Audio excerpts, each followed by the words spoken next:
Yeah, Tim Cook, they did something a little bit different here. No keynote presentation, apparently for the AirPods Pro. No keynote for the launch of the MacBook Pro 16-inch remodel. It all just randomly happened here. So it's a little bit different. I'm sorry, Tim Apple, you're right. Sorry, Tim Apple. Let's watch the ad, whatever. And then we can go on the website. I'll show you the nitty gritty of it. And I'll go into some of my thoughts concerning the 16-inch MacBook Pro. For me, creativity is really like, how far did you grow personally to stretch yourself? It's such a casual process, creativity, right? It's intense, yet casual. Let's try it. Here we go. 1, 2, 3, hey! We're trying to create these worlds, these creatures, these things that don't exist in real life. Games are a form of entertainment, like movies or books. People ask me, oh, so you just play around all day? And I'm like, no, it's like actually hard work. Come on, bruh. 64 gigs, nice. 8 terabytes? 8 terabytes is a ridiculously big deal. I can bring all my most important images on the road. Let's get into the nitty gritty here on the MacBook Pro 16-inch, okay? Let's go over what we expected going in here. There have been rumors for a while that a refresh on the MacBook Pro line would repair some reputational damage. If you guys are not aware here, particularly the 2018 and 2019 reiterations of the MacBook Pro had thermal throttling when you would render 4K raw video in Premiere Pro or whatever, even Final Cut X, due to how thin the chassis is, as well as how problematically small the heatsink is for what you're packing in there. If you can configure it up to an i9, the shit would throttle. It would just the heat had nowhere to go, and that would be at capacity for the thermal sensors to not damage the internal. So just it would slow down. It could not actually do pro work because the thermals, it was not appropriately it wasn't appropriately thermal spec'd. Is that what I'm looking for? It just couldn't breathe ultimately. The keyboard also, as you all know, I'm sorry, don't overread the thing here. It's fucked up right now. The keyboard uses the butterfly mechanism rather than the scissor switch. The butterfly mechanism is thinner, which was what was probably one of the major things that allowed the chassis to become considerably thinner than the previous generation. But it comes at a cost. The travel is lower and the shit's stupid. Keys will get stuck. Dust will get caught inside of the very thin mechanic of the pressing of the thing. So a lot of people will get stuck with a broken E key, or the idea of this is that it's very fragile. It's not durable in the real world, and it has to be in the NASA space room to not fuck up. And when it does fuck up, due to how thin it is and how over engineered it is to be as thin as it currently is, you must essentially, you can't just lift the top plate up to get to fix the keyboard. You must turn it upside down and unassemble it to its core to repair and fix the keyboard. Whether that was done to make repairability deliberately bad, so you have to go call them out to Apple to get it repaired, or if it's just bad engineering, shit, it could be both. Up to you to decide there ultimately. But if you were a sheep and you were buying this shit with this old hickety trash ass keyboard, hey, it's all on you. There's just a lot here that need to redeem. I could not recommend the 2015 MacBook and the 2016 onward MacBook Pro. Terrible. They're just, it's a fashion accessory. It's not rooted in practicality. I couldn't stand it. Moving on though. So they came in here with just a lot of problems, reputational problems, functionality problems, form over function. And they had a lot to redeem here. So going into the MacBook Pro 16-inch, what I expected was, okay, obviously drop Touch ID, bring on Face ID, integrate Face ID into your laptop, because you have the space here. You're not pushed for real estate as hard as you are and putting it on a phone. You can easily throw in Face ID on the motherfucker. So I thought they were going to do that. And I thought, and this is the big brain here, I thought they were gonna introduce the notch. I thought the profit of making this 16-inch display fit in a 15-inch body was going to be from the fact that you were going to, make it more edge to edge on display, and you're gonna utilize notch life. I think we're all pretty de-radicalized on the existence of the notch on phones, you know, depending on how big the notch is or whatever, but you know, iPhones are just fucking huge. And given how Mac OS works, where the taskbar's on the top of the display, it's usually dead area. Like honestly, you know, if you think about the very top of Mac OS at any given time here, you got your Apple logo on the top left, which is essentially which is sort of equivalent to your start button on Windows. And then on the far right are all like the idle icons of programs running in the background and other things like Wi-Fi and all that. Usually the middle of the taskbar is not being used. It's like genuinely negative space. If you think of it in the equivalent of like even like running iOS, like yeah, where the notch is usually is now negative space because it's reserved for that top bar to contain all of your HUD icons and your cellular signal. So it's like if you're in the ecosystem of Apple, you're kind of conditioned just to like expect negative space there. And I think it's a great way to like, you know, push out getting your 16-inch to 15-inch body without losing anything of value here. So to me, it's like you could have easily put in Face ID and your front-facing webcam and all that shit in a notch and given it more edge to edge. Sadly, you don't get that here. It's still Touch ID, which I guess is fine, but Face ID I thought would have been fine too. Yeah, we're still running the IO-wise. Still have the 4 Thunderbolt 3 ports and your headphone jack. Those are your only IO. You can charge from either side. That hasn't changed at all here. Some new upgrades here now though. So you got the bigger display. You have new storage capacity now. The previous generation MacBook Pros had were capped at I believe at 4 terabytes of capacity for SSD, but now you can go up to 8. Not gonna lie to you, it's not cheap. Getting the 8 terabytes is hello kitty. The 8 terabytes is I think we'll get to the price here in a second, but getting 8 terabytes with their flexing here is not cheap. I don't know how much it actually costs to get an M2 8 terabyte SSD. I can't imagine it's cheap, honestly. So it being upwards of $2,000 more to upgrade to that is doesn't honestly surprise me. I'll admit that there. Yo, Mao, thanks for the Prime sub. How you doing, man? No, but also worth of note here is that even the base model now comes in a very tolerable 512 gigabyte SSD. I mean, 1 terabyte would have been dope, but okay, cool, whatever. I'll take 512. I mean, I would have been tilted if it was still a 1/4 terabyte in 2019. Come on, Apple. So yeah, half terabyte is getting there. Not quite where I wanted to be for base model this price, but okay, we'll roll with it. Now you can go upwards of 64 gigs of RAM, which is cool. If you recall previously, what's his name? Phil Schaefer or whatever was bitching about how like it's got to be DDR3 because we got to use low power RAM to or whatever, right? So now apparently they magically wave the wand. Now they can do it. So now you can get DDR4 memory. Now you can get, you know, way more than 16 gigs of RAM. So here we are now where you can get, you know, DDR4 64 gigs upwards if you needed to. New speakers. There's like apparently these are like the best speakers we've heard on any MacBook yet, but I would even debate go as far as like based off of my current 2015 MacBook Pro speakers, if these are better than those, I'm just like, okay, this must be like really, really good. Like very loud, very clear. Not audiophile level, just very, you'll be able to hear your shit very clear, very far away, which is fine with me. I can't speak on the graphics card. I don't know what the GPU was the previous generation. This is not something I paid too much attention to here. Notably, the display is not 4K. It does have like I forget the exact resolution here. It's like 3000 something by whatever the fuck.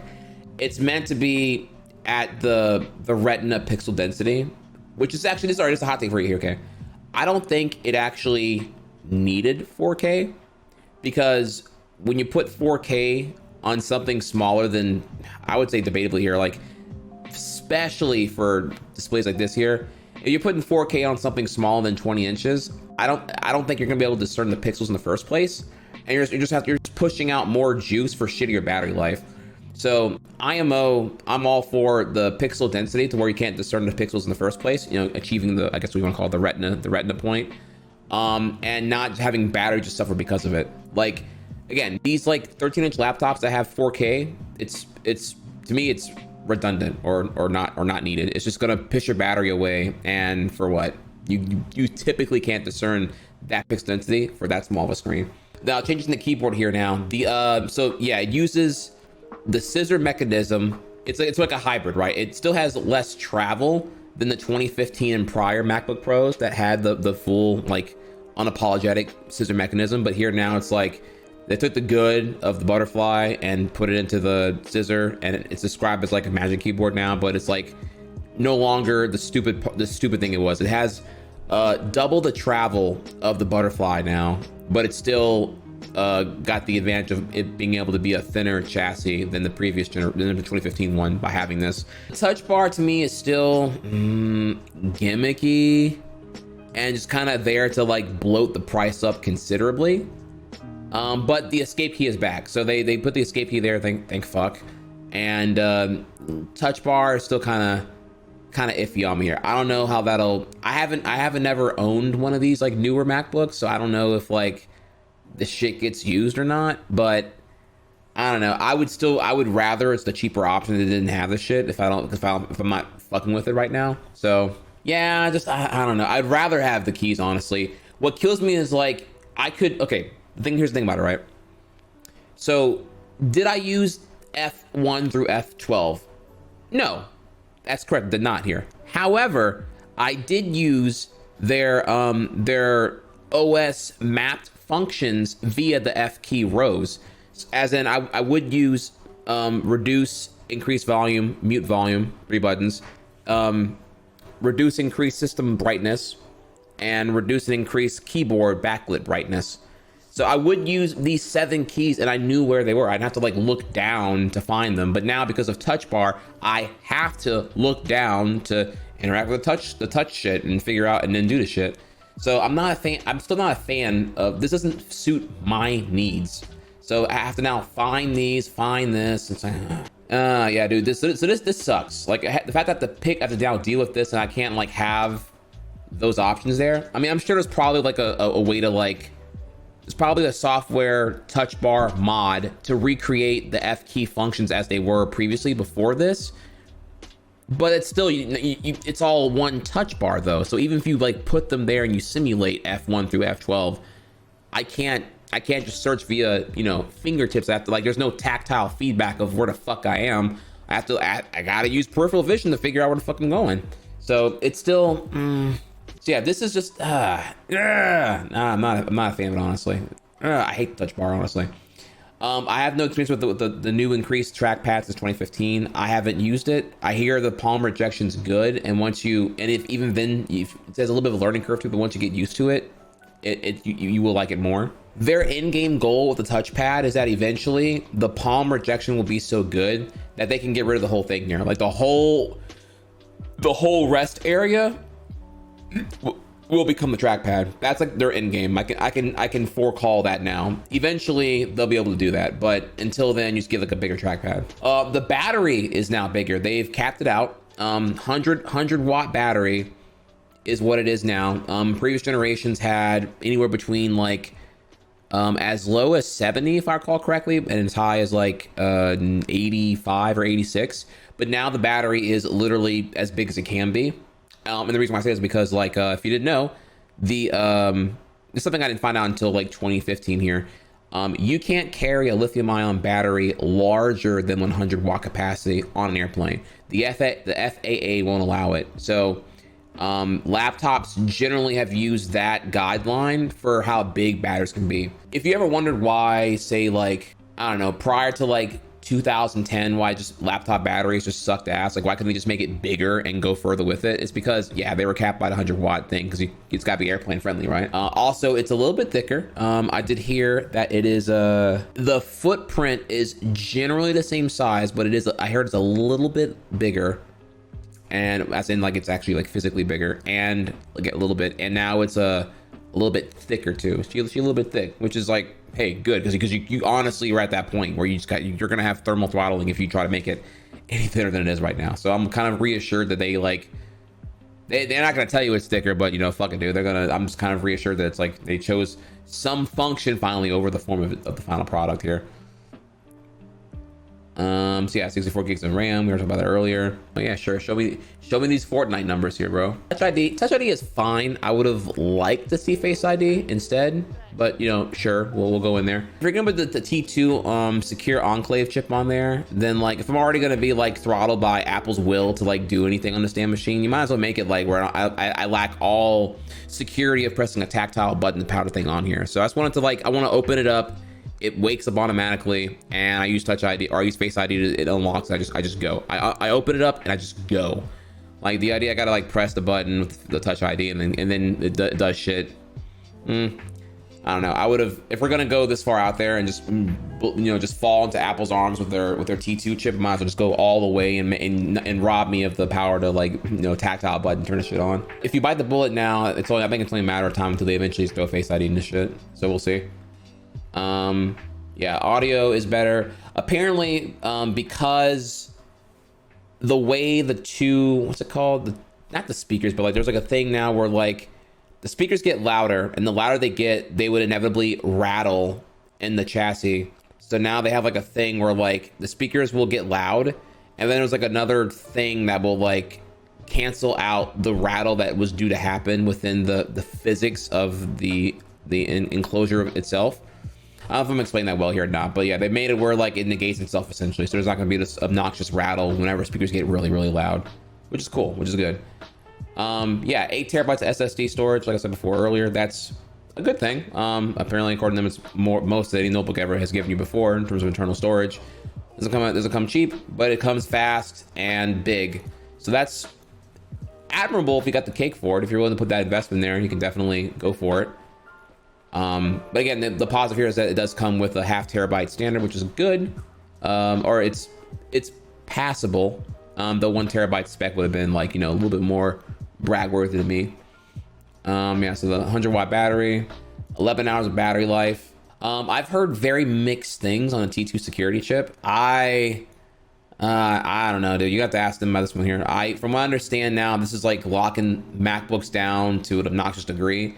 You'd have to talk to someone else about this one more. I just heard this is like really stupid here now. But yeah, Thunderbolt 3 is the real deal though. 40 gigabits per second. You can do, so you can do eGPU. You can do, Thunderbolt 3 displays. So yeah, you can do the real deal here.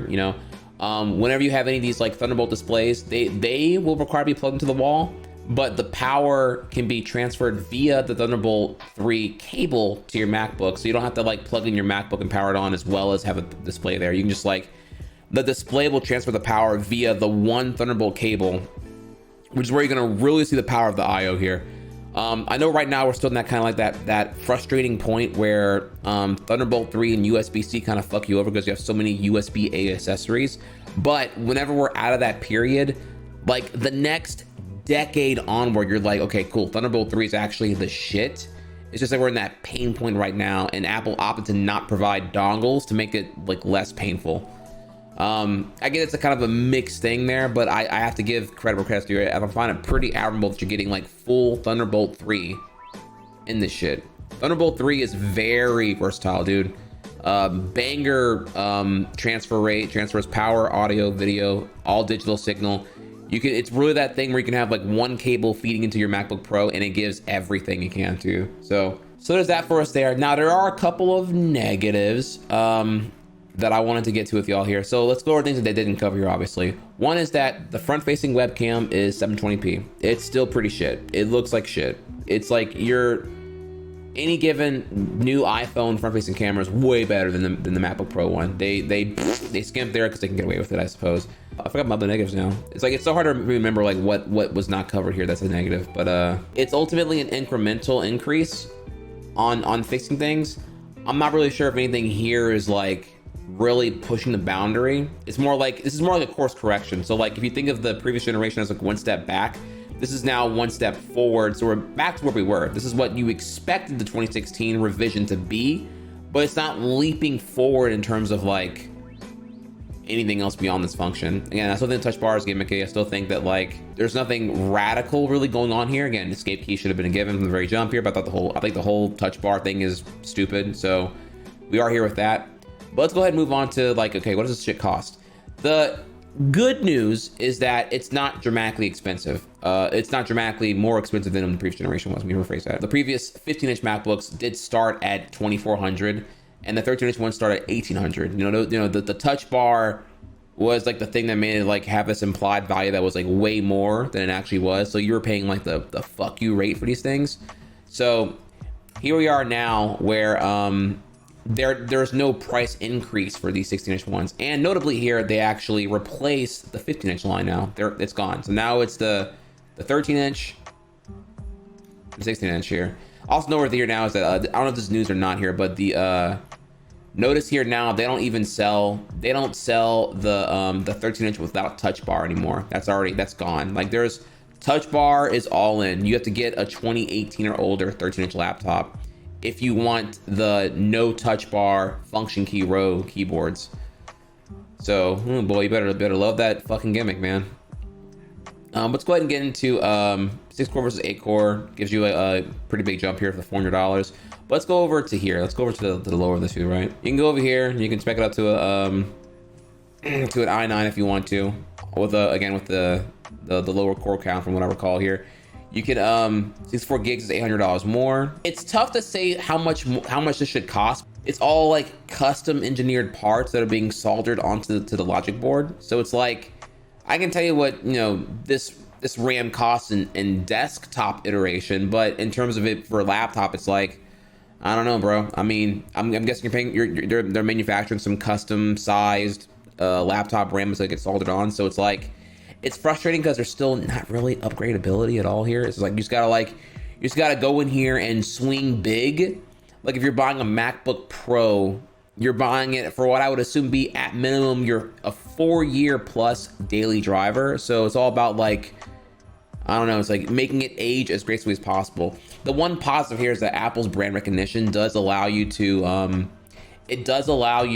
kind of go big and not regret it as much, because Apple products do have a higher resale value than most other things. You can kind of go big and you can probably still sell, your well-received MacBook Pro for generally upwards of 70% of its original value. If I were getting this, right? Like if I were getting this, I probably would bite on getting the 32 gigs of RAM. I think that's gonna age very, very well. IMO.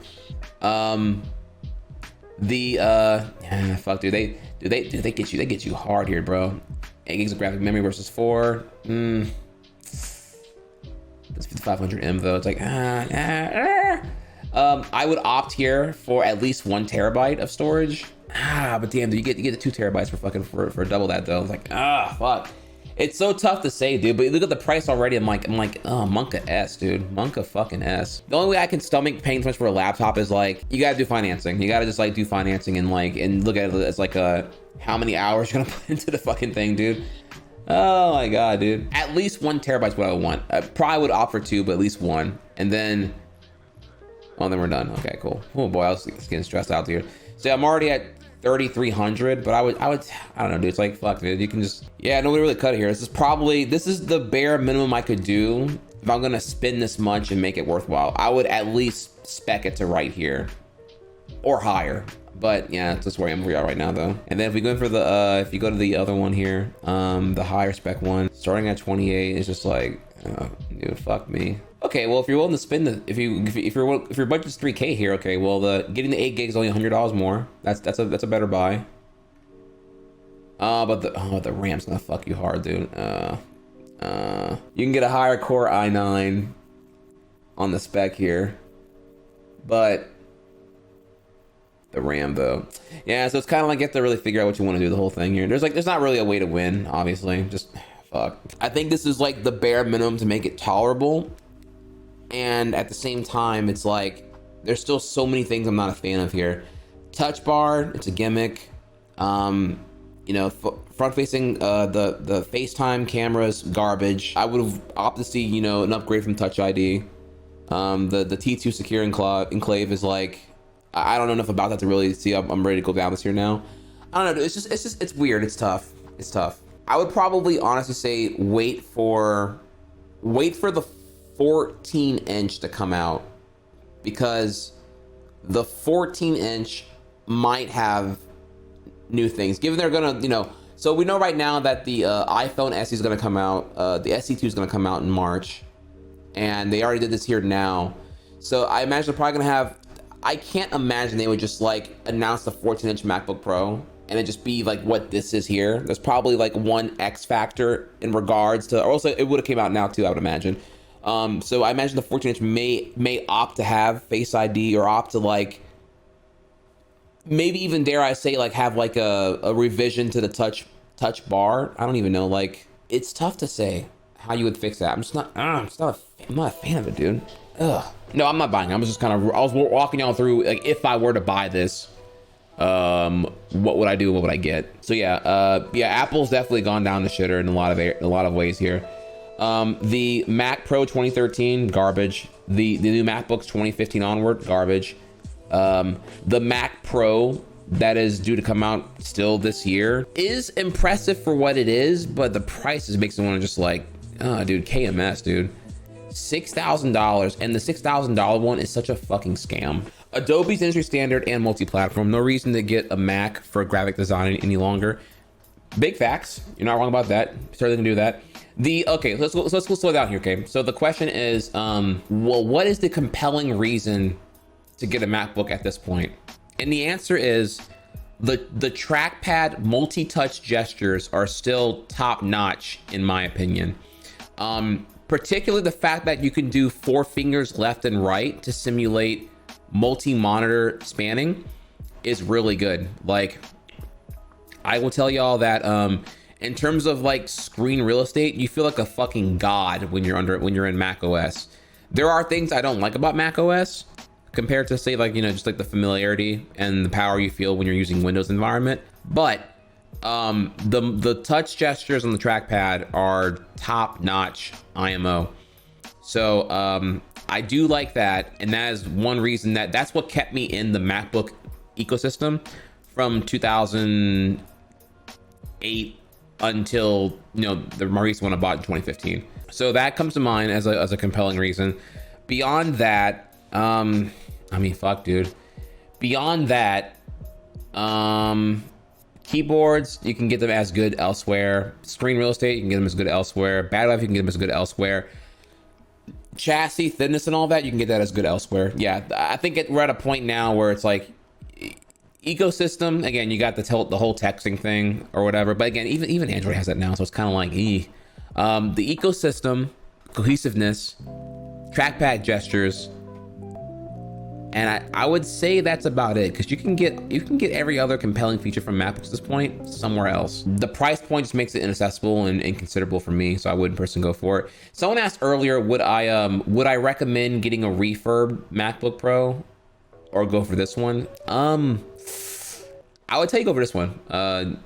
Well, the problem with okay, it depends on what year the refurb. The refurbs, it's bad. I would tell you to honestly avoid the 2016 to 2018 MacBook Pros. The keyboards are crap. Those warranties, they're extended for a reason, okay? They're destined to fail because they're not real world durable. So if you buy these MacBooks and the minute you're out of that 3-year warranty on that keyboard and that keyboard fucks up in 2024 or whatever, bro, $900 repair job, I promise you.